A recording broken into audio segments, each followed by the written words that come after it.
Ողջույն ժողովուրդ ջան, հարգանքներս բոլորիդ։ Այսօր թերևս պիտի փորձենք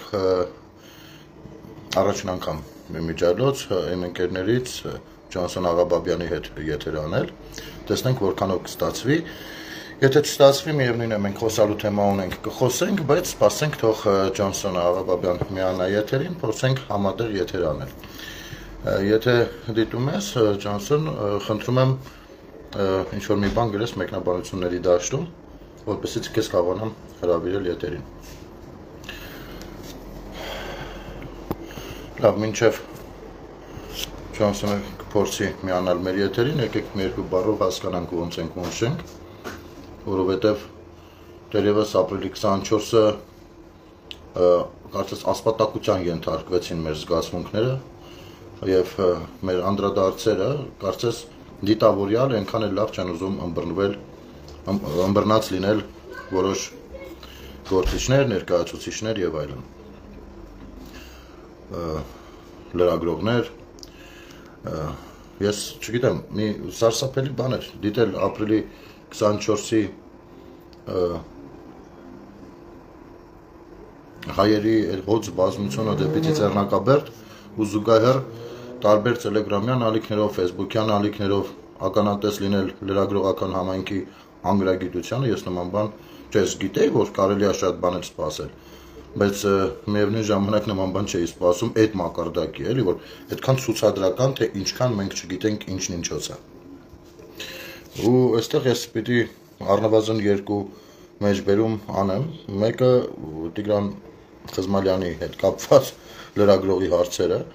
ասենք լրագրողը հարցնում ասում է, որ Մոսկովյան պայմանագրով հանձնվեցին, նախ զարմացա, որ Մոսկովյան պայմանագրով են հանձնվել Նախիջևանն ու Արցախը Ադրբեջանին, ու եղել է ռուս-թուրքական մաքուր պայմանավորվածություն, հետո հանկարծ հարց է տալիս, ասում է, այդ ժամանակ արևմուտքը ինչի չեկավ մեզ օգնության։ Ես իսկապես չգիտեմ այստեղ ինչ կարելի է անել։ Ու ամենավատը գիտեք որն է, որ այս լրագրողները, այ նրանց հետևորդները, նրանց լայքողները ամեն Աստծու օր թիրախավորում են կրթվելը նորաձև է Արշավին։ Եվ գիտեք ինչ են թիրախավորում։ Մի բանի համար, որ դա Աննա Հակոբյանն է կազմակերպում։ Դա պրոյեկտ է։ Հասկանում եք։ Ասենք օրինակ, այն ժամանակ, երբ որ դեռ շատ քաղաքացիներ տեղյակ չէին, թե ջայերովի երթը ով է կազմակերպում, գնում էին, որովհետև զգացմունքային մասը շատ կարևոր էր, ու շատերին նաև ինչի՞ չէ, լավ պրոյեկտ կարող էր լինել։ Մինչև սկսվեց դա քաղաքականացվել։ Եվ ես այդ ժամանակներն էի դեռ ասում, որ եթե մի լավ պրոյեկտ պատկանա որևիցե կուսակցության, դա ինչ որ մի պահի դուրս է գալու վերահսկողությունից այդ բանի ծառայի։ Օրինակ հիմա կրթվելը նորաձև է Արշավը կազմակերպում Աննա Հակոբյանը, ու ես երկու անգամ եղել եմ հանդիպումներին, 3 անգամ եղել եմ հանդիպումներին, 3 անգամ էլ տեսել եմ, որ շատ ավելի ողջունվում է, երբ այլ քաղաքական հայացքների տեր մարդիկ են ներկա գտնվում։ Ու առավել ևս որ դա ԿՊ-ն չի կազմակերպում, որովհետև Ջոնսոն ջան, դու մտի եթեր, հարգելիս, ես հիմա խոսում եմ ապրիլի 24-ից, բայց դու մտի եթեր, մենք կրթվելու կրթությունից ենք խոսելու ու քո մոտեցումները այսօրվա իրականության առհասարակ քո առաջարկները են, ինչ որ մենք խոսում էինք քիչ առաջ մեսենջերով։ Դու ինչ որ մի բան Facebook-ում գրի հիմա, մեկնաբանություն թող եթերի տակ։ Ես քեզ միացնեմ, լավ։ Մոտավորապես, հա, ու երկրորդ խնդիրը, որ հայտնագործվեց, պարզվում է, լրագրողները տեղյակ չէին, որ հայոց ցեղասպանության թեման դիվանագիտության դաշտում, արտաքին դիվանագիտության ոլորտում օրակարգային չի եղել երբեք։ Օրակարգ որպես չի եղել։ Չէ, դա եղել է ներքին կարող է օրակարգ, ներքին ռազմավարություն, բայց երբեք չի եղել դա արտաքին ռազմավարության ծրագրում։ Մի պահի միայն Ռոբերտ Քոչարյանն է միացրել, դա ինչը շատ մեծ վնաս է տվել մեզ ու Թուրքիային տվել է հնարավորություն խառնվել Արցախի թեմաներին, ընդհանուր միջով Մեղրիի միջազգի հետ կապված, այսպես կոչված։ Վնասել է մի խոսքով, որովհետև տեսեք, արտաքին օրակարգային հարցեր կարող են լինել այն հարցերը, որոնց շուրջ Հայաստանը քննարկումների մեջ է պատրաստ մտնի։ Հասկանում եք, քննարկումների մեջ։ Իսկ քննարկումները իրենց հետ ես հասկանում եմ, որ հիմա եթե ես ասեմ փող զիջում, այս բառերը կարող է բացասական երանգ տան, բայց ես դրական իմաստով եմ հիմա օգտագործելու,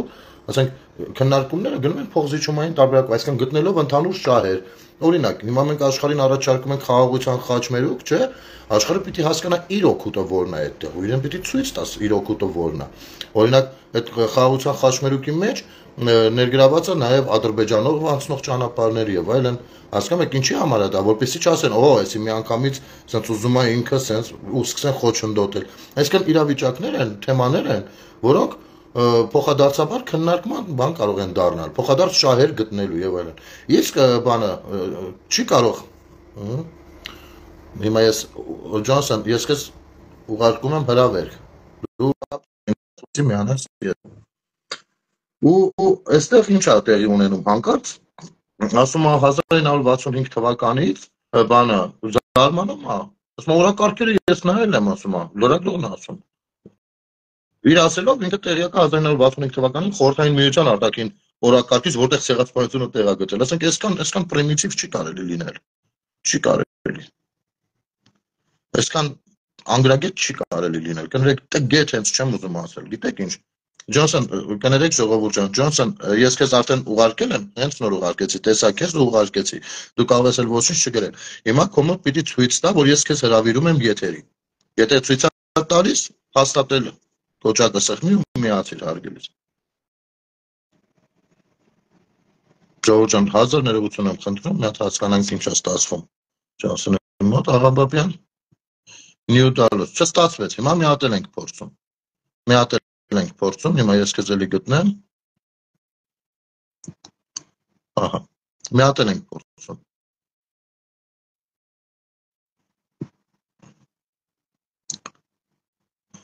Հիմա քեզ մոտ ինչ-որ բան ցույց տալիս է, չէ՞, փորձիր։ Ահա։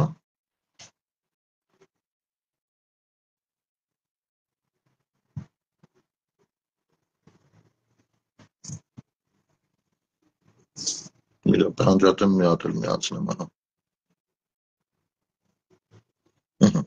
Քեզ մոտ ինչ-որ բան հիմա պիտի ցույց տա, որը նշանակում է, որ քեզ հրավիրում եմ եթերի։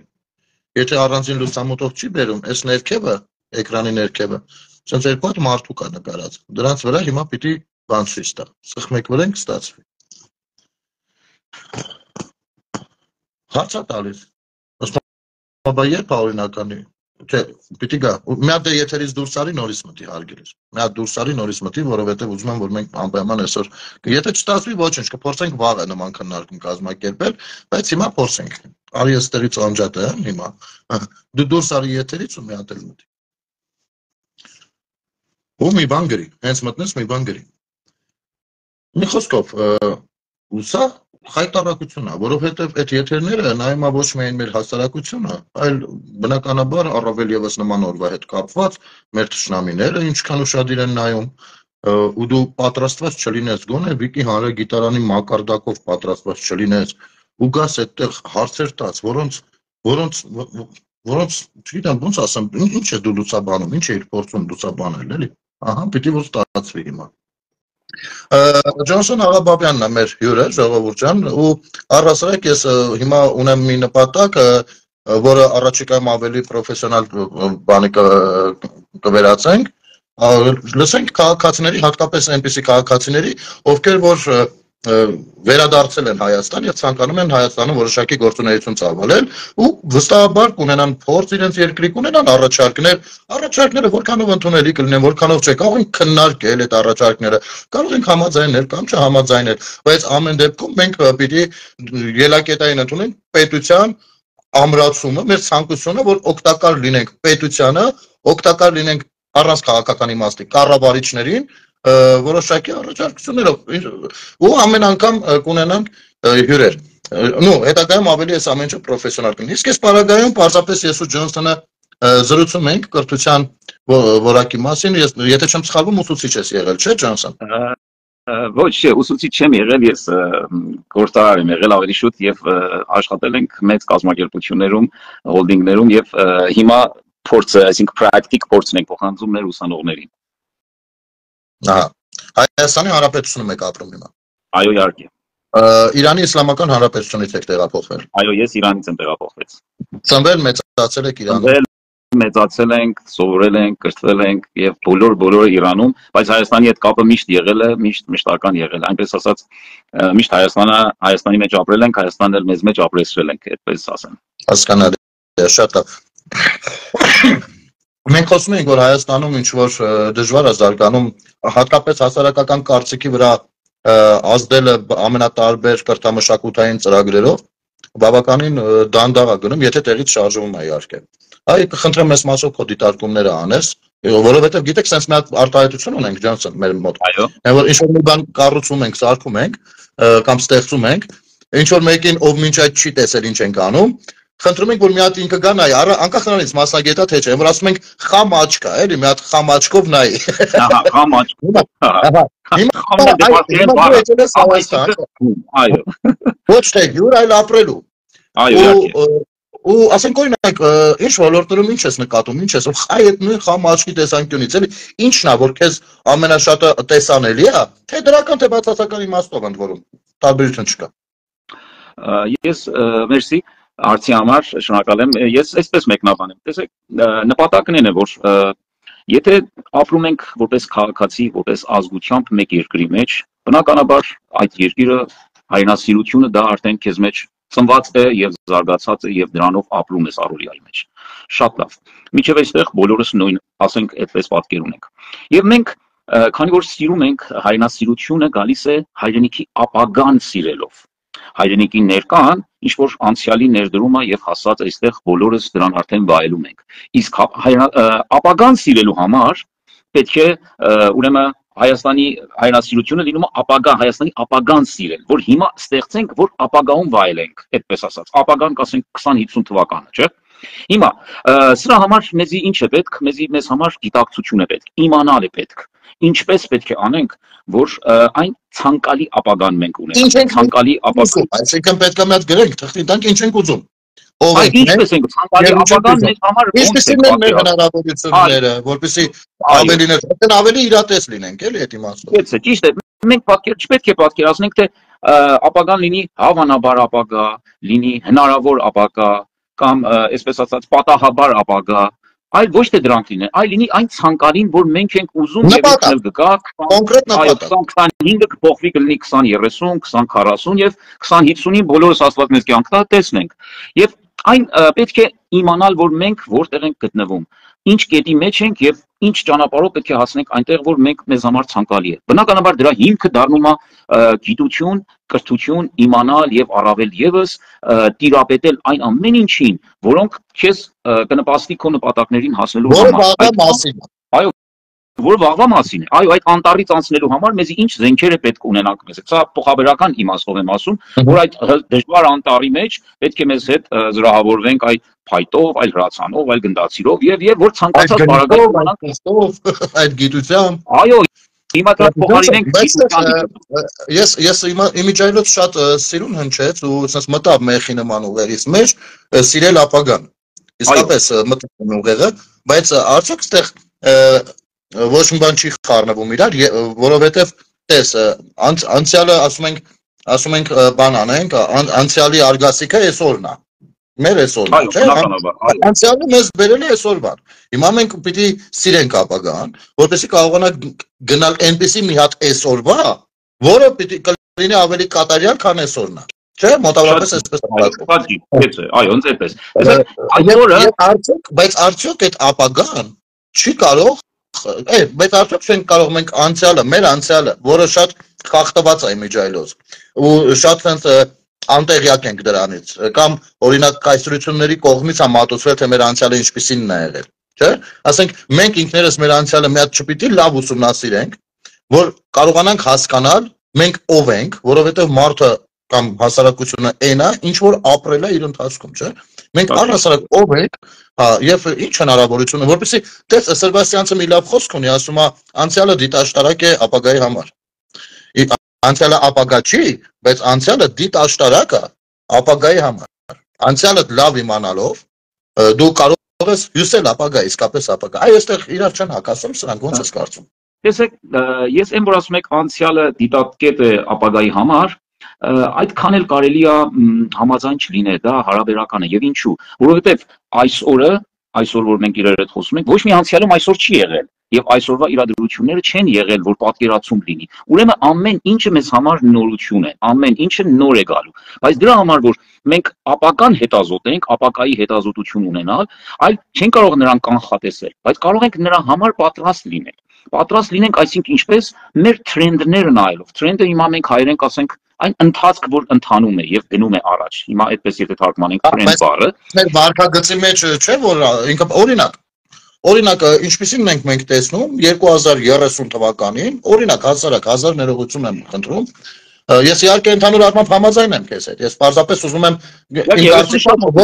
որոշ դեպքերում ամեն դեպքում ազդում է դա, օրինակ 2030 թվականին, քանի որ այսօր ապրիլի 25-ն է եւ երեք մենք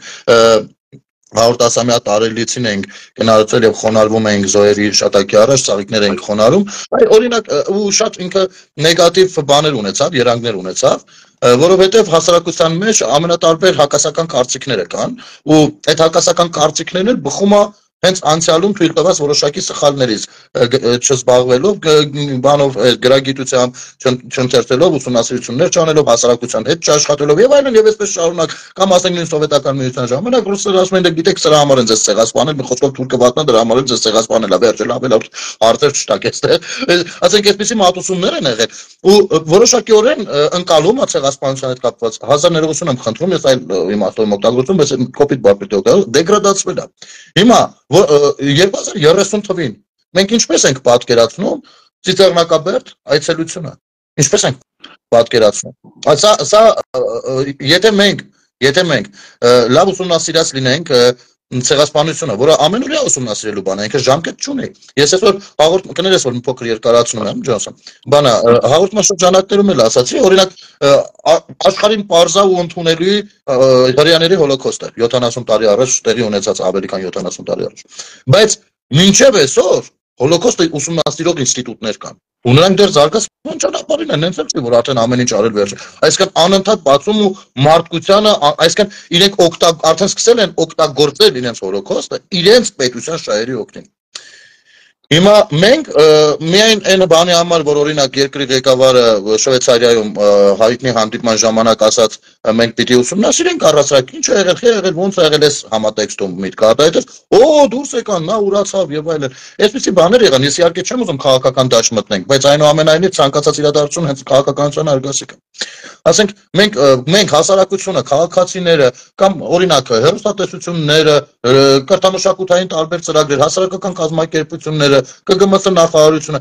ինչ է կարելի է որ անի, որպեսզի 2030 թվին մեր այցելությունը Ծիծեռնակաբերդ բանով մշակույթի ու կուլտուրայի առումով տարբերվի 2020 թվի կամ 25 թվականի այցելածից։ Շատ բարի, դու այդպես ասած մեկ լեկցիա կարտացիր, թե ինչ պատկերացում կա, շատ ճիշտ բան ասեցիր։ Դες ես այսպես եմ նայում, որ ցեղասպանությունը հայ ժողովրդի իր ինքնության մեջ է։ Կատարվել է մեկ երևույթ, բացասական ահավոր մարդկային, հակամարտկային երևույթ, եւ դա մենք տուժողն ենք եղել։ Հիմա այդ տուժողը պետք է կարողանա այդ տուժվածությունը ճիշտ ներկայացնի եւ ճիշտ իրագործի դա, որ դա իր համար լինի նաեւ դրական կետ, դա լինի opportunity, լինի առավելություն, որ մենք այս իրավիճակից դուրս գալի համար մենք համար պետք է պահանջում ենք այս եւ դրանք որոնք են։ Օրինակ առաջին հերթին Հայաստանը պետք է ճանապարհ ունենա դեպի ծով, մենք պետք է մեր հարևան երկրի հետ լեզու գտնենք, հասնենք դրան։ Մենք պետք է ունենանք ազատ շուկա մտնելու, ազատ շուկան, այսինքն միջերկրական իմաստով եմ ասում։ Պատկերացրեք, պետք է լինի ոչ թե այս աչքակողպիկ խաղը եւ ես չէի դու էի լավ էր չէ կարելի ասել, այսպես ասած, ցավոտ երևույթներ չէ, սրանք պետք է ամենը հարթենք եւ ճիշտ առաջադրանքներ դնենք հարցի առաջը։ Ցեղասպանության հուշահամալիրը մենք միշտ գնալու ենք, անկախ նրանից, որ ինչ հարաբերության մեջ լինենք Թուրքիո հետ։ Ես չեմ ուզում քաղաքական թեմա բացեմ, բայց պատկերացնենք մեր հարցերը պետք է լինի այնպես, որ մեր երկրի ինքնիշխանությունը ճանաչելով, ոչ թե ագրեսիվ մեզ հետ վարվելով, մեզի ճնշել, որ մեր արդար իրավունքը չպահանջենք։ Եվ դա լինում է մեր վարքագծից, մեր այսպես ասած, կարելի ասել իմացությունից, դիվանագիտական իմացությունից, թե ագրեսիվ դիվանագիտություն ենք վարում, պաշտպանողական ենք վարում, թե պահպանողական ենք վարում, թե մրցակցային ենք վարում, որ մեկ երևույթի մեջ ենք։ Ես կարծում եմ մենք ամեն առավելություն ունենք, մենք ագրեսիվ դիվանագիտություն վարել, որտեղ ամեն հարցերը մեր կողմն է, բոլոր դրական opportunity-ները,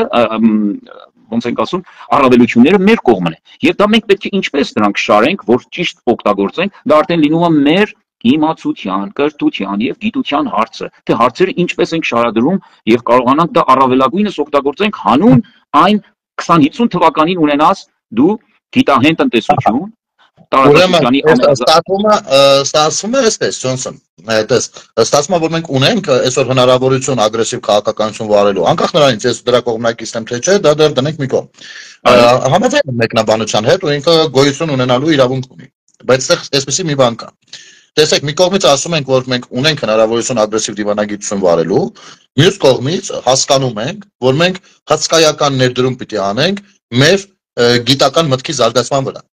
100%, այո։ Այսինքն, իսկ ավելի ճիշտ չի, որ այսօրվա դրությամբ մի փոքր ավելի մեղմ քաղաքականություն վարենք, առայժմ ըմբռնելով, թե որտեղ է Հայաստանի Հանրապետության շահը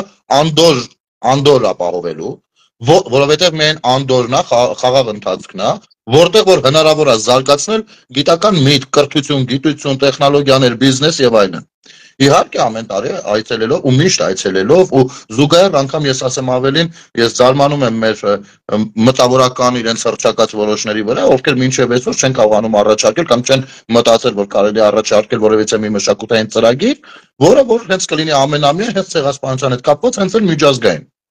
Ամեն դեպքում սա թողնենք մի կողմ, եթե իրանք չեն մտածել, մի օր մենք կնստենք կմտածենք, ինչ պակաս մտավորական ենք։ Բայց այսօր արդյոք ժամանակը չի ատամները սեղմելու շատ կոպիտ քայլերի չգնալու, որովհետև ակցիանի մեջ ենք առայժմ։ Ցավոք սրտի, մենք հիմա իմ կարծիքով բան ենք լինում, փոխակերպվում ենք։ Մենք փորձում ենք այս ակցիանային վիճակից մի բան դուրս գալ, շունչ քաշել։ Մի հատ ամեն ինչ դնել իր տեղը, դնել գծերին, ինչպես ասում են, սկսի ընթանալ։ Գումարած դրան, մենք ամբողջ հայ ժողովրդով, աշխարհով սփռված հայ ժողովրդով, որոշակի տեխնիկական կանոններ պիտի մշակենք, մեր ապրելաձևի մեջ ներմուծենք եւ դրանք կլինեն այն վստահության փոքրիկ կետերը, որ մենք կարող ենք մեծատառերով, կարող ենք մեծատառերով ու նոր ինչ որ մի պահից կարողանանք արդեն ինչու ոչ անգամ անդոր խախտել, եթե հարկ լինի։ Ճիշտ է, գնել, ես մի հատ ուղղում կատարեմ, ոչ թե ուղղում, այլ մեկ նորեն բացատրեմ այս հարցը, որ ասում եմ ագրեսիվ քաղաքականություն, դա չի նշանակում ռազմական կամ այսպես ասած, հա, այսինքն, քանի որ մեր առավելությունները մեր ձեռքում, positive points-ները մեր ձեռքում շատ կան, բնականաբար մենք իրավացի ենք եւ սրանք է կարեւոր, որ այն որ ճիշտ եք ասում, եթե մենք բնականաբար պետք է ունենանք մենք անվտանգային 100%-անոց մեկ իրավիճակ, անվտանգային ես ինչի օրինակով եմ ուզում ասել, որպեսզի ավելի ըմբռնելու։ Օրինակ նույն Թուրքիայի օրինակները կարող ենք բերել։ Օսմանյան կայսրությունից հետո, երբ որ ինքը վերածվեց Թուրքիայի հանրապետության, նա հասկացավ, որ հիմա մի փոքր հետնահանջ ապրելու շրջանն է, բայց այդ հետնահանջը ոչ թե խոսքը զիջումների, չգիտեմ, թուլանալու, տկարություն ցուցաբերելու մասին է, այլ վերափոխվելու մասին է, ու այդ ընթացքը պիտի ապահովի միայն խաղաղ ճանապարհով։ Իհարկե, հետո նաև երևի դա էր պատճառը, որ երկրորդ համաշխարհային պատերազմին ինքը շատ կամուկացի մեջ էր Թուրքիան։ Շատ կամուկացի մեջ էր, ու եթե ուսումնասիրում ենք երկրորդ համաշխարհայինում ինձ թվում, իրենք կարողացան հիանալի դրսևորել իրենց, որպեսզի այն ինչպես հայկական խոսքն է ասում, ոչ միսը վառվի, ոչ բանը շիշը։ Հետո օրինակ իսկ ավելի թարմ օրինակներից ես իհարկե օսմանագետ չեմ, թուրքագետ չեմ, բայց այն ինչ որ կարողացել եմ ըմբռնել, ուսումնասիրելով։ Օրինակ Գյուլի շրջանում, Աբդուլլա Գյուլի շրջանում Թուրքիան ավելի հենց ժողովրդավար էր, ինքը հենց հանրապետության մոտիվներով էր գնում, բայց այդ ընթացքում հենց զարգացրեց իր միտքը, իր ունակությունները, ընդունակությունները եւ այսօրվա դրությամբ տվեց տեղ Էրդողանին բավականին կոպիտ երբեմն բավականին կոպիտ լինել միջազգային հարաբերություններում։ Իմ կարծիքն է դա։ Օրինակ Երբ որ Թուրքիայում մենք 44-օրյային շատ էինք չէ խոսում բայրակտարներից, չհասկանալով որ ապրիորի կերպով գովազդում ենք դա եւս մեր չիմացության արդյունքն է։ Ցավալի փաստ է, մենք 5000 տարեկան ժողովուրդ ենք, 5000 տարի չի եղել հավորամյակ, որ առնվազն 2-3 պատերազմ անցկացրած չլինենք, բայց մինչև հիմի պատերազմից գլուխ չենք անում։ Չենք հասկանում որտեղ ենք մենք օգնում թշնամուն, որտեղ բանան։ Հիմա տեսեք, այդ ընթացքում այնտեղ մեծահարուստի երեխան ասում էր ես ուզում եմ գնամ գիտությունով զբաղվեմ։ Գնում էր, սովորում էր ու գալիս էր ստեղծում էր բայրակտարը։ Մեզ մոտ մեծահարուստների երեխաները մի քիչ թույլ տվեք ասել, մի քիչ ավելի լկստված են մեծացել։ Օգտվել են այլ հաճույքների ու ասեմ ավելին գիրք կարդացող երեխաներ կարող էին նեղել ու անուն դնել։ Հիմա ունենք այս իրականությունը, ունենք իրականություն, որտեղ որ լրագրողը կարող է չիմանալ Մոսկվայի պայմանագիրը որն է, բայց ցեղասպանության հետ կապված հարց որոշի տալ։ Ասենք այսպեսի դեգրադացված հասարակություն իրավիճակ։ Ես կարծում եմ, այստեղ որքան էլ մենք կարող ենք մեր թերությունները իհարկե ամենայն անկեղծությամբ դնել թղթին եւ դա անհրաժեշտ է, բայց մյուս կողմից պետք է զուգահեռ նաեւ դնել իսկ ինչ անել։ Եվ երկրորդ հարցը ինչպես անել, որը երևի թե ամենակարևորն է։ Հիմա Հայաստանում դու որ շփվում ես, հիմա արդեն գիտես ուրիշ բան է, երբ որ այցելում ես Հայաստան, ուրիշ բան է, որ դու ապրում ես հիմա այստեղ, չէ՞։ Այ հիմա ըստ քեզ մենք ունենք ինչպես անելու մտավոր ներուժը մեր իրականության մեջ, չէ՞։ Աշխատանքները շատ են այդ ուղղությամբ, թե ուրիշ ինչ առաջարկներ կլինեն։ Գնա, գիտես ճիշտ նույն այս նախադասությունն ասեցիր։ Մենք ունենք խնդրեմը, նաև ունենք չափավոր փողը եւ ունենք ցանկալի իրավիճակ, որ ուզում ենք հասնենք։ Այսինքն գիտակցում ենք խնդրեմը, ունենք դրան լուծելու միջոցը, բայց այդ տարածությունը, որը խնդրեմն է եւ գործադրությունն է, այդ տարածության մեջ խնդիր ունենք։ Այսինքն execution, այսինքն գործադրության մեջ հարց ունենք։ Այսինքն խնդրեմը կա, գործարարն կա, այդ ընթացքի մեջ։ Այստեղ պետք է գործի մենտալիտետը, այստեղ պետք է գործի ինչպիսի գործ անել։ Արդյոք ես անում եմ ցանկացած գործ ինձ համար առիթ է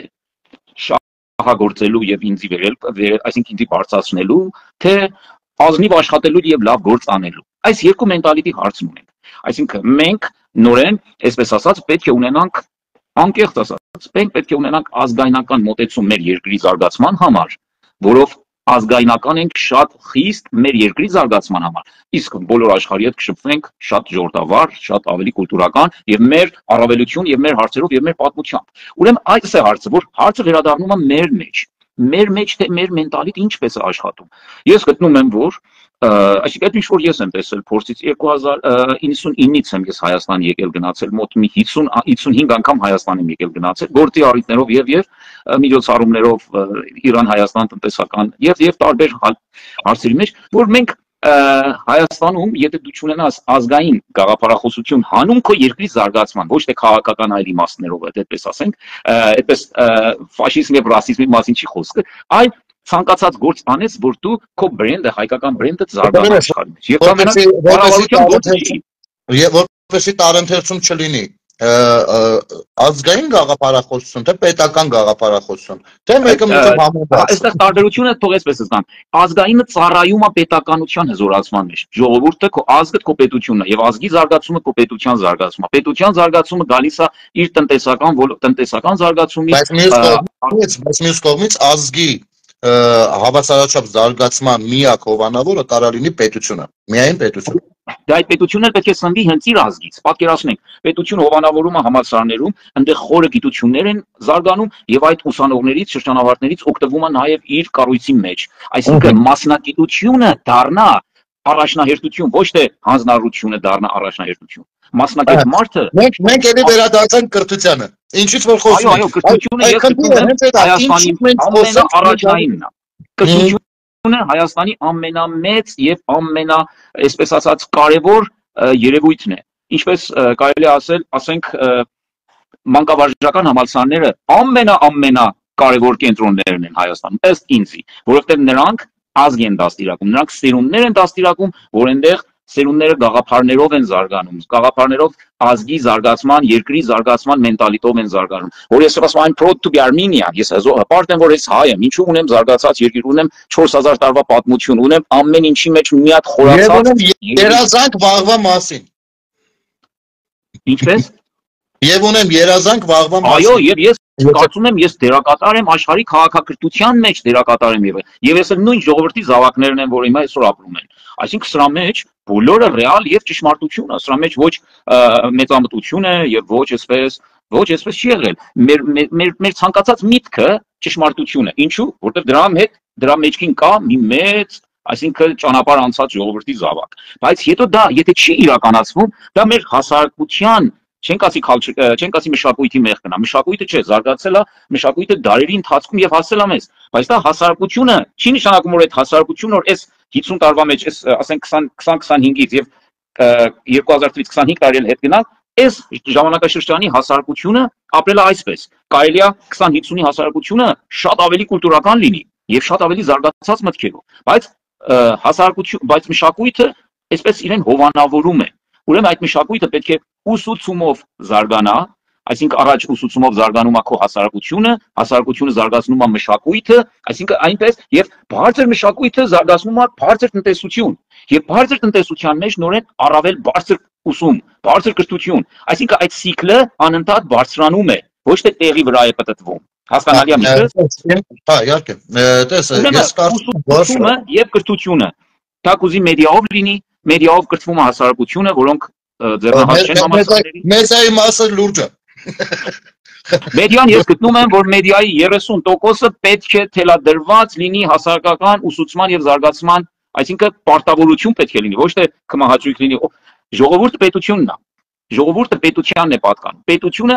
իր համար զարգացում առաջնահերթ է։ Պետության ներկայացիչը դիմում է կառավարությունը։ Կառավարությունը հրամայում է, որ պետք է ձեր 30% հերոստալիքները ծառայեն հասարակության զարգացման համար։ Հանրակրթական մշակութային ծրագրերի մասին։ Հրաման է դա, ոչ թե գնելի կմահաճույքն է, որ ուզի եթեր մտնի, ուզի անի, ոչ թե այդպես չի։ Պիտի չեն ասում, դրա մեջ կա ազգային եւ հասարակական շահերի ուրեմն տնօրինում, դա իմաստը։ Տես Ջոնսոն, հիմա ես քեզ ասեմ, որ բոլոր հերոստալիքները ունեն տարբեր տոկոսային բանով պարտականություն, բայց այսպես թե այնպես իրենք ունեն դա։ Ունեն մշակութային, օրը քանի րոպե պիտի մշակութային լինի, քանի րոպե էս են։ Բայց էդի որ կա, բայց դրա վերահսկողը նախ վերահսկողը չի կարող լինի կառավարությունը, դա արդեն կվերածվի յուրատեսակ պրոպագանդիստական գործողության, որը մի քիչ ժողովրդավարական կանոններին հակասում է։ Այ կարելի է ինչ-որ դա նույնպես դնել օրինակ հանրային խորհրդաձևավորել։ Դնենք իմ հանրային խորհուրդ, կառավարության ինչ-որ մի բան անկախ մարդկանցից, անկախ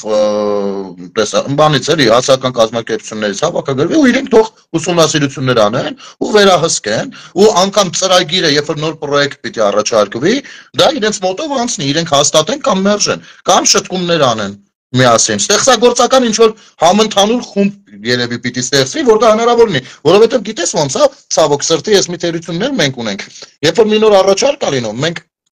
շատ արագ մտածում ենք, ինչպես կարելի է շրջանցել այդ պարտականությունը։ Մենք իրավահպատակ քաղաքացի չենք, ցավոք սրտի, դեռ նոր ենք։ Գնել, այդ ինչից է գալիս, հենց այդ վերջի քո նախադասությունը, որ ինչու պետք է մտածենք, շրջանցենք, այսինքն դա մի տեսակ դասիրակությունը այդպեսին է եղել։ Դասիրակությունը այդպեսին է եղել։ Երբ այդ տենց մնալու, դա զարգացում է պետք։ Ահա։ Այսինքն նաև իրավական համակարգներ պիտի իրան մի հատ թափ տա, պիտի ցույց տա ուժը առհասարակ թե իրավահպատակ քաղաքացի լինել ինչ է նշանակում։ Եվ մարդը պիտի վստահ լինի, որ իրավունքները հարգվում են ու պաշտպանված են միշտ։ Իհարկե դրանց հավելյալ մեխանիզմներ են պետք լինում օգտագործելու եւ հասարակության ներսում նույնպես։ Գիտես, մեր դպրոցներում ես մի այսպեսի բան պատմեմ, եթե կարելի է։ Եթե օրինակ մի 50-100 տարի առաջ նորմալ էր կամ 40 տարի առաջ ինչու ոչ նորմալ էր, իմ կարծիքով 21-րդ դարում դա աննորմալ է։ Ներողություն, երբ ասենք ուսուցիչը անում ամեն ինչ, որպեսզի երեխան ենթարկվի։ Ենթարկվի իրեն, ենթարկեցնի որոշակի բաների։ Եվ ոչ թե եւ երեխաների ինչ որ ինդիվիդուալ շփում այնքան էլ չի գնում ոչ մի դրա ներվերը չունի բան sense բաներ այսինքն մենք ուսուցչական կազմի մի հատվածի մասին է խոսքը ընդհանուր հետ կապված չասեմ այսինքն ճիշտ ձևով ինստիտուցիոնալ ձևով նույնքան ասած մանկավարժականում խնդիր ունենք դա բան անելու ուսուցիչներ կրթելու հա որպեսզի հետո իրեն գնան արդեն սերունդի հետ աշխատեն ամենակարևորն է ամենա այսինքն մենք ուզենք թե չուզենք սա այն ոլորտն է որտեղ որ ցանկացած բարեփոխում չի կարող 5 տարում արդեն արդյունք տալ։ Սա ուզած թե չուզած միշտ երկարաժամկետ ռազմավարության մեջ է տեղավորվում։ Ու մյուս կողմից մենք քաղաքացիներս պիտի գանք մի պայմանավորվածության։ Բոլորով պիտի գանք մի պայմանավորվածություն։ Ես չգիտեմ դա ոնց կարելի անել, այն իմ ասած խնդիրը է, էլի որ խնդիրը միշտ ինչպես անելն է։ Բանա, բայց պիտի գանք մի պայմանավորվածության, որ անկախ մեր ով լինելուց, ինչպիսին լինելուց, մեր միջավայրում պիտի խրախուսենք երեխաների կրթության հանդեպ ունեցած ձգտումը։ Մենք մեծերս մենք արժե համակարգն է գնել մի հատ ստորակետ ներողություն դա արժե համակարգն է որ պետք է այնեն ստեղծես որ երեխան իմանա համալսարան գնալով ինքը բարձր մակարդակի հասնելու ուրեմն եթե պետական համակարգի միջավայրում Եվ ուրեմն էդի արժե համակարգը, այսինքն ներողություն գնել քո խոսքի մեջ, այսինքն եթե դու մի կազմակերպություն ես, արտադրական կամ ասենք ծառայողական, դու ընտրում ես կրթված մարդկանց, ոչ թե այսպես ասած պատվերով տված մարդկանց ես ընտրում։ Դու կրթված մարդկանց ներառում ես քո աշխատանքի մեջ, որպեսզի արդեն դու արժե համակարգ ես ներկայացնում, դու կրթության արժեք ես տալիս։ Այնպես չլինի, որ հիմա համալսարանում հանկարծ ասում ես, որ այ ուսանող դու չես վախենում, որ այս գիտությունը խորը չես տիրապետում, եւ դու այս դիպլոմը ստանալով դու պարտավորություն ես վերցնում քեզ վրա։ Ասում եմ, չէ, դա ոչ մի բան, մենակ ասեմ գնացել եմ համալսարան։ Ոչ։ Դա պետք է այնպես լինի, որ ինքը վախենա այդ պարտականությունից, որ իր վրա վերցրել է։ Արդեն եթե կոչվում է մագիստրատուրա, եթե կոչվում է, այսինքն կրթված մարդ, այսինքն իր վրա համարում ունի, եւ մարդիկ, որ ինքը արտահայտվում է, մարդիկ լսում են իրեն։ Այնպես ոչ թե կրթությունը առաջնա ամենահզոր զենքն է, որ կարելի է հասարակություն փոխել, տնտեսություն փոխել, պատկերացնել ամեն ինչ։ Ես կարծում եմ Հայաստանում առաջնահերթությունը պետք է լինի կրթություն, գիտություն։ Մինչև 2050 թվականը մենք պետք է լինենք տարածաշրջանի ամենագիտահեն տնտեսությունը, ես մի անգամ ասեցի, գիտահեն տնտեսություն, ունենանք հետազոտական կենտրոններ, ունենանք խորը գիտություններով մասնակիցներ։ Ես մեկ օրինակ տամ, ուրեմն Global Innovation Index-ի մեջ 2020-ից մինչև 2024 տվյալները կա, այնտեղ դու բացում ես, այնտեղ քեզ ինչ է ասում է, որ մեր ուրեմն expenditure-ը, ծախսումները կրթության վրա շատ քիչ են, եւ 133 երկրների մեջ մենք թույլերից ենք համարվում։ Մեր շրջակա միջավայրի աղտոտման մեջ մենք 128-րդն ենք 133-ած երկրներից։ Բայց ինչու՞։ Մեր շրջակա միջավայրը մեր տունն է։ Դա նույնպես կրթությունից է գալիս, դա սիրակությունից է գալիս։ Ինչու պետք է քո աղբը չտնես քո գրպանը տանես, երբ որ աղբաման տեսար թափես, գցես փողոցի մեջ, հավատացեք մենք ինքներս մեր դեմ ենք աշխատում։ Պատկերացրեք, ես այդ տվյալները նայում եմ Global Innovation Index-ի, հիմա կարող ես դու հետո նայել, որ այնտեղ ասում է, որ շրջակա միջավայրի մեջ մենք աղտոտված ենք։ Մենք այլ մեծ երկիրը ծովից ծով չէ։ Փոքր երկիրը չենք կարողանում մաքուր պահել։ Փոքր մեր Երևանը տարվա 365 օրվա մեջ երևի միայն 2 օր անձրևոտ օրերի մյուս օրն է մաքուր օր եւ դրանից հետո շուտ աղտոտվում է բայց պատճառն ինչ է բայց ես կարծում եմ շատ արագ շատ հեշտ կգործել շատ հեշտությամբ անձնական օրինակից կարող եմ բերել ուրեմն մի ժամանակ Երևանում աղբամաններ գրեթե չկային ու իմ բանի մեջ նստած հա իհարկե աղբը թափում էի աղբամանում ու երբեք փողոցում աղբ չեմ թափել ոչ փողոցում ոչ բնության մեջ բայց սիգարետը երբ որ ծխում եմ աղբաման ողջույնը տեսնում էի մի կողմ վայ այդ ամենա ես մեղքը շտացնեմ ինձ հետ այդպես եղել հետո ես դա ինձ համար խոստովանեցի որ իմ պարագայում դա ամոթ ու վատ բան է ու սկսեցի աշխատել դրա դեմ Սկսեցի աշխատել մեկ-մեկ էլի անջատված անկախ ինձանից սկսում էի, բայց մի օր մի հաղորդում նայեցի մկանային հիշողության հետ կապված ու կենտրոնացա։ Միանգամից ուղիղ իհարկե այնտեղ սպորտի մասին էին խոսում, բայց ես գնացի։ Ուրեմն կենտրոնացա ինչի վրա, ասում եմ, եթե օրինակ կարատեիստները նստած, ասենք կարող է մի տարի երեխեն գնա սենց անի, չէ՞։ Ասես լավ ինչ է մարզվում, մի տարի անում է, հաջորդ քայլը որ ասում չէ, դա պիտի մտնի իր մկանային հիշողության մեջ։ Ավտոմատ կարողանա ինքն անի։ Այո, հարկավոր դեպքում ինքը չմտածի նոր անի, դա ինքնաբերաբար արվի։ ու ես սկսեցի այս մկանային հիշողություն ասվածը կիրառել իմ սիգարետի այդ մնացորդի վրա ու արդեն հիմա նու արդեն երկար տարիներ են անցել ու հիմա էլ հակառակ ես չեմ կարողանում գցել ուրիշտեղ եթե չկա ոչինչ գցում եմ գրպանս երբեմն տունը տենց որ պիտի լվաց կանի կինս գրպանիցս բռով անում է ուրեմն բոլորը գիտեն դրա մասին ով ինձ հետ ալինում իմ մեքենայի մեջ կլինի մոխրամանի մեջ ասում եմ դա արդեն մշակույթի դուք ապրում եք մշակույթ առօրյա կյանքն է դուք մշակույթով ապրում եք փողները նույնպես այդպես են փորձում դինել առնվազն իմ ներկայությամբ ուրեմն այս Ալաբերտիոն որ եղավ, աղետը որ եղավ դեպետի հետ կապված, գնացել ենք այդ տիլը աղբը վերել լցրել է, փակել է մի 2.5 մետրանոց բարձրությամբ տան մեջը բակը, ուրեմն մտել ենք այդ ամեն ինչի մեջ ձեռներով պոկրտում ենք այդ տիլը, որովհետև ոչ մի տեխնիկա չի աշխատում, սկի բակ չի աշխատում վրան։ Ու այդ հոտային ворցքում ես բան, ու այդ արանքը մի հատ գնացի ես կողմի վրա, ասի մի հատ ծխեմ, ուրեմն տղերքը մի անգամից ինչ նկատեցին, որ ես այդ զիբիլի մեջ ծխում եմ մնացորդը դնում եմ գրպանս անկախ ինձ կարող եմ փոխել որտեղ ասպի մեջ են դե մի հատ արդեն մկանային հիշողությունը նստեցրել է այդտեղ հիմա ես սա բերեցի շատ հասարակ փոքրիկ օրինակի վրա բայց դա մեծ իմաստ ու երկու ասում եք շատ մեծ իմաստ կա այո երեխան եթե անգամ մեր ժամանակ դպրոցում օրինակ սովորեցնում էին կանաչ լույսի տակ կանգնել մի խոսքով կարմիր լույսի տակ կանգնել կանաչի տակ անցնել հետիոտնային անցումը եւ այլն այսպեսի տարական բաները դպրոցում առաջի դասարանում մեզ սովորեցնում էին ինչպես օգտվել այսինչ բանից այնինչ մի խոսքով էթիկայի հետ կապված բաներ նաեւ հիմա չգիտեմ տես բանկա թե չէ ամեն դեպքում եթե կա ինչն է վատ որովհետեւ երեխան դպրոցում կարա սովորի ուսուցիչը իրեն ասի որ պիտի անցումով անցնես պիտի նայես լուսացույցին եւ այլն բայց դասից հետո իր մաման որ գալիս է իրան տանի տուն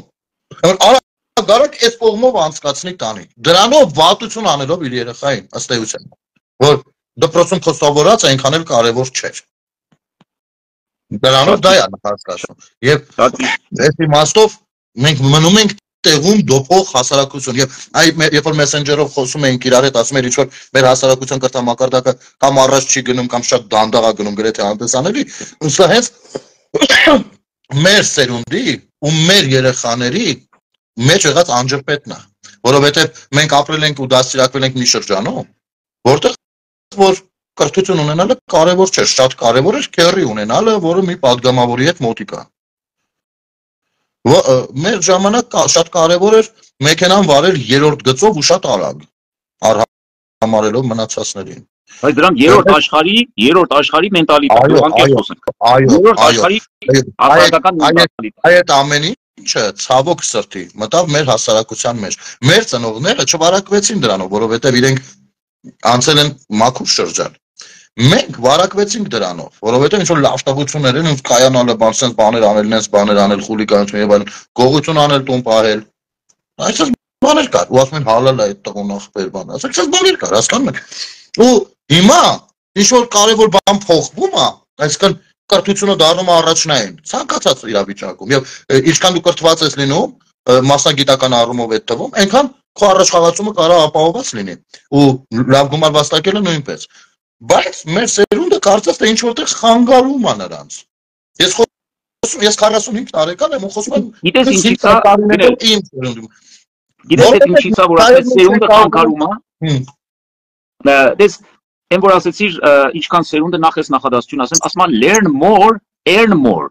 այսինքն շատ սովորի շատ ձեռք բերես շատ սովորի earn more learn more ճիշտ է դա որպես մի հատ ասենք նշանաբան մարդու համար իսկ այն որ ասում ես դու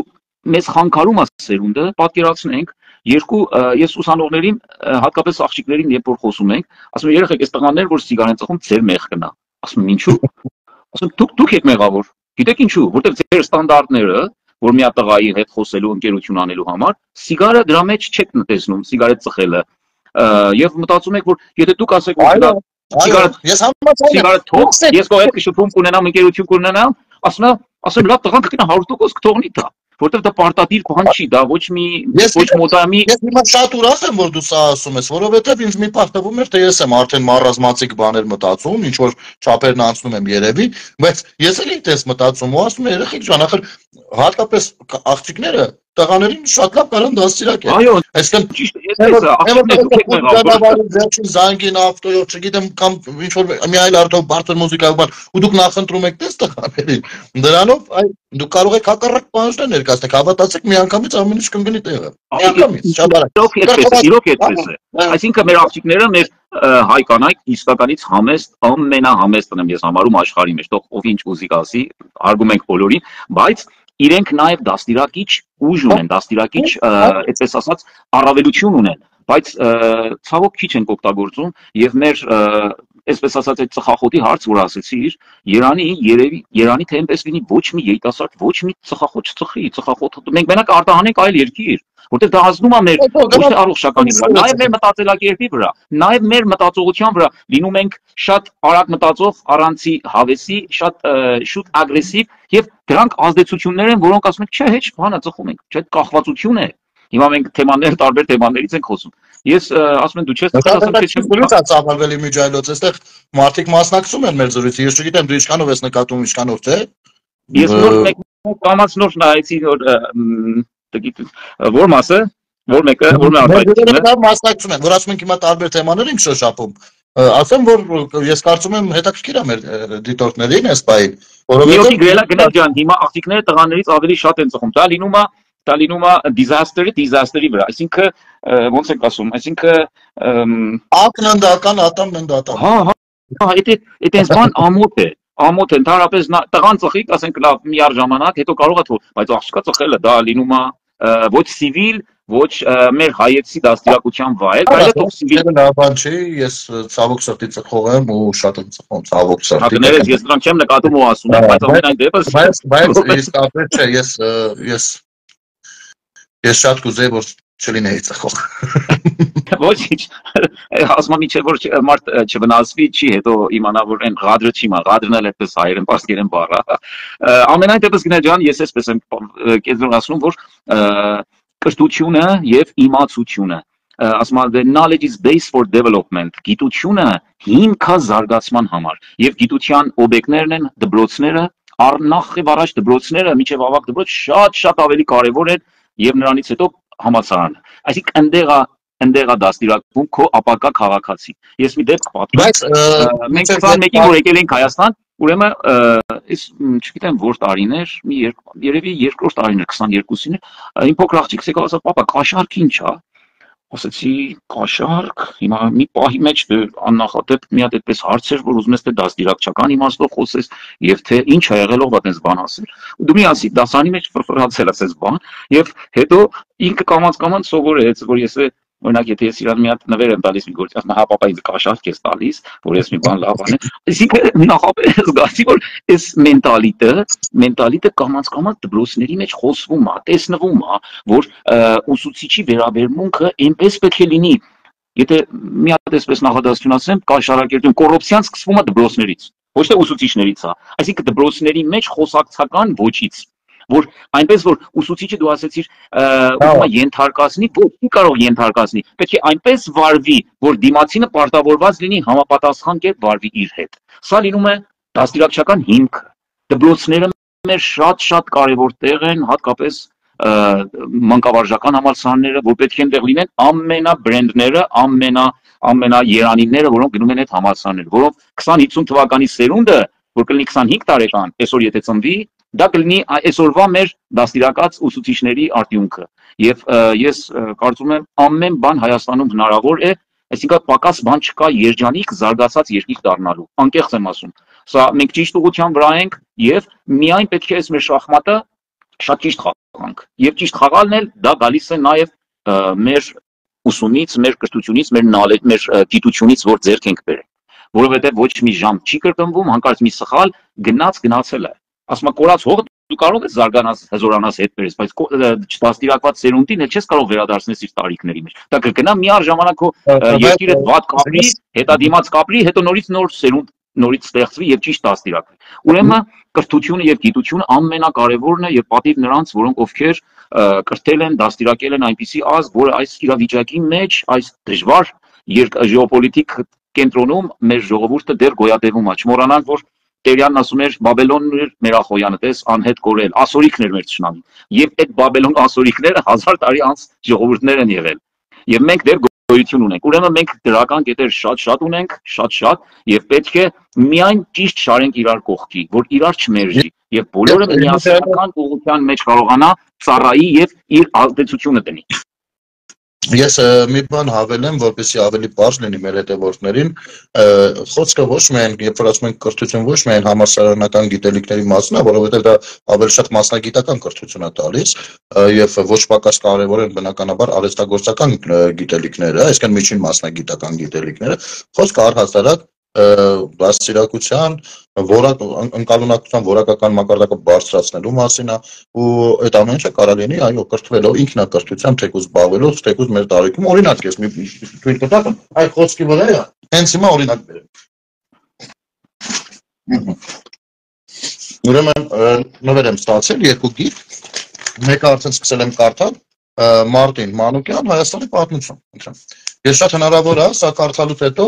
Չնայած առաջին եթերով որ կարդացի, արդեն հասկացա, որ կարելի է սա նաև եթերով էլ որոշ տվյալները բարձրաձայն ընթերցել, որովհետև շատ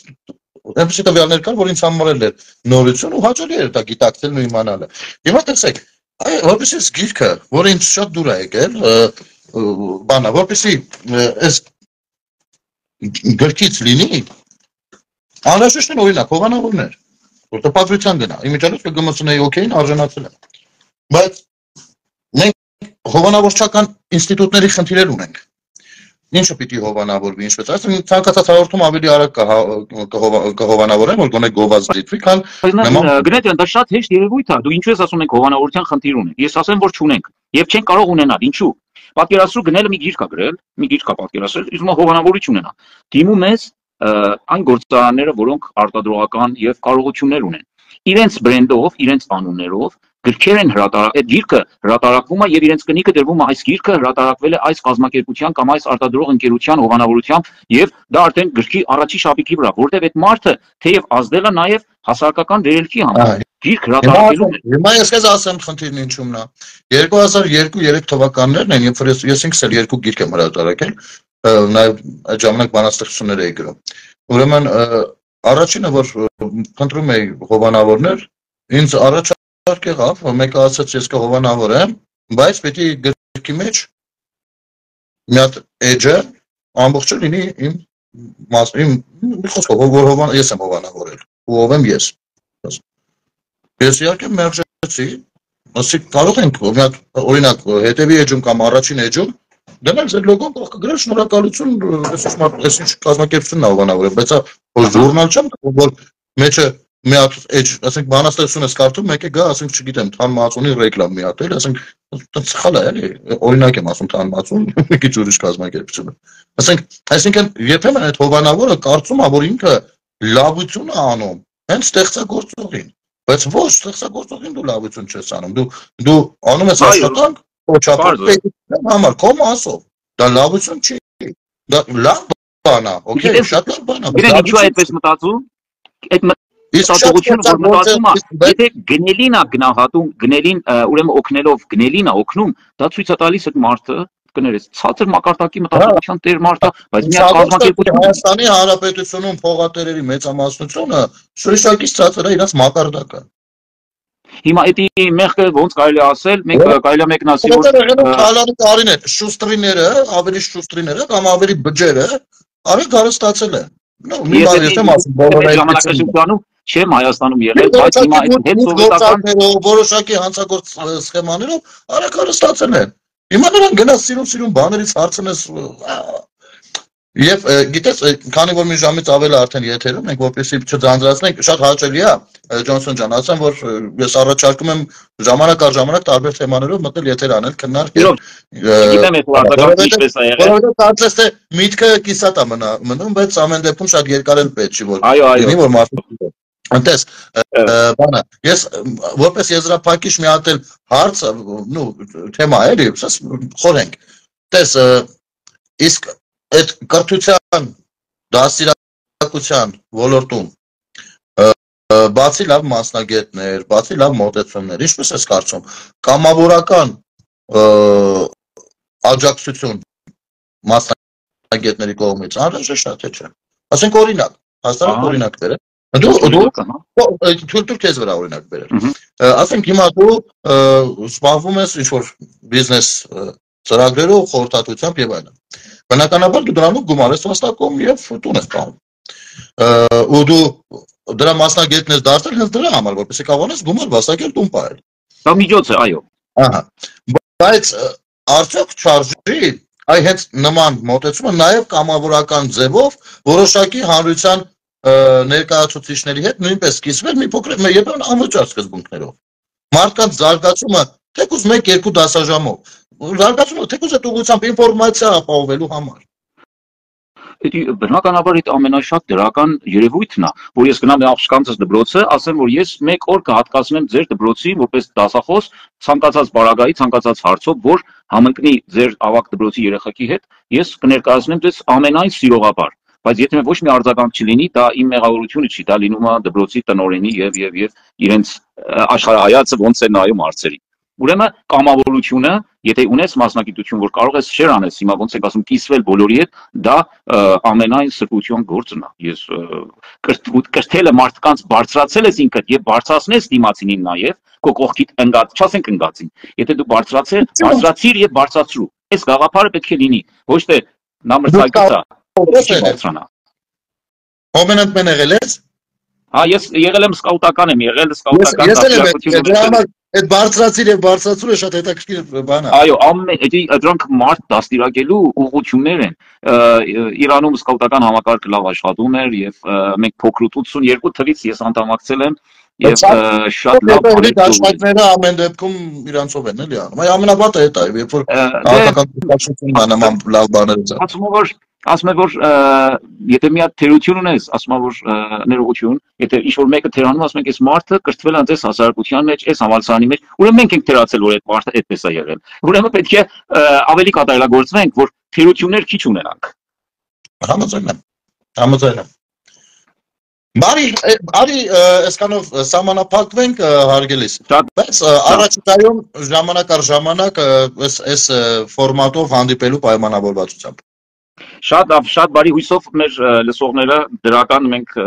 փոխհարակություն ունեցած լինենք միմյանց հետ եւ լինեն իրավիճակներ, որ մարդիկ կլինեն, որ համաձայն չեն լինի այս կամ այն խոսույթի հետ, բայց մինչև Ջոնսոնին ցտեսություն մաղթելը թույլ տվեք ասում հետեւյալը։ Ես ուզում եմ, որ նման քննարկումները լինեն հանրային, ոչ թե նրա համար, որ բոլորը տեսնեք, ասեք, վայ ինչ ավես էր, ինչ լավ էր բան, չէ, այլ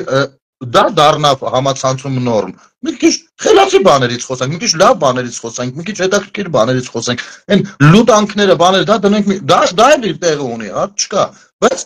նա սկսենք մի քիչ ավելի խորը թեմաներ քննարկել եւ դրանով ցուցադրել մենք որպես հասարակություն ով ենք ու մոտավորապես ինչպես է պետք մեզ հետ աշխատել, որովհետեւ եթե մենք ցուցադրում ենք օրինակ, որ մենք որպես հասարակություն առաջին դասարանցի ենք, կառավարությունը ծրագրեր իրականացնելուց մեզ հետ իրականացնելու որպես առաջին դասարանցիների, ոչ թե որպես 8-րդ դասարանցիների։ Հասկանում եք, եթե մենք կարողանանք ցույց տալ, որ մենք 10-րդ դասարանցի ենք, ինչը ես երբեք չեմ եղել, մեզ հետ արդեն այդ լեզվով սկսելու խոսել։ Եվ հավատացած եղեք, նույն ազգային ժողովում երբեմն որ լսում եք խուլիգանական խոսույթ, խուլիգանական վարքագծերի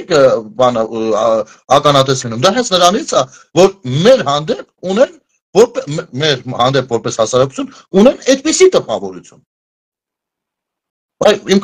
կարծիքով այսպիսի քննարկումները պետք է այսպիսի քննարկումները նույնպես պետք է դարձնել մոդայիկ։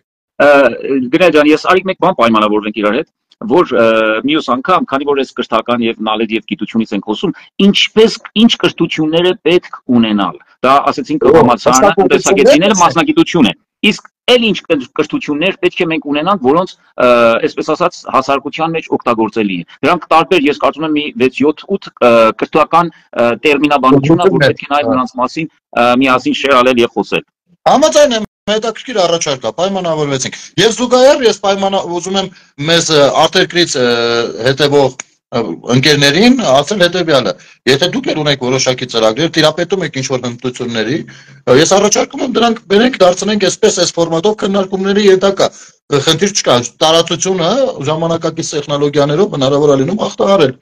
Իմ կարծիքով հետաքրքիր կլինի, առավել ևս, որ տեսեք, մենք իհարկե վատ բանի արդյունքում ենք դարձել համասփյուռ ազգ, ժողովուրդ, ցեղասպանության հիմնականում արդյունքում, հետո վատ սովետի, հետո չգիտեմ վատ կառավարումները եւ այլն եւ այլն։ Ու ամեն մեկը աշխարհի մի ծայրում է հայտնվել։ Բայց այսօր մենք կարող ենք այդ վատ բանը, որ ասում են չկա չարիք առանց բարիք, օգտագործել կիրառել դրական իմաստով հանուն Հայաստանի Հանրապետության զարգացման։ Եվ որտեղ որ դուք ապրում եք, հաստատ տեսնում եք բաներ, որ մենք կարող ենք չտեսնել։ Մտածում եք բաներ, որ մենք կարող ենք չմտածել, որովհետև ես ժամանակին լսել եմ, որ ասում են երևակայությունը ավելի աղքատ է, քան իրականությունը, որովհետև երևակայությունը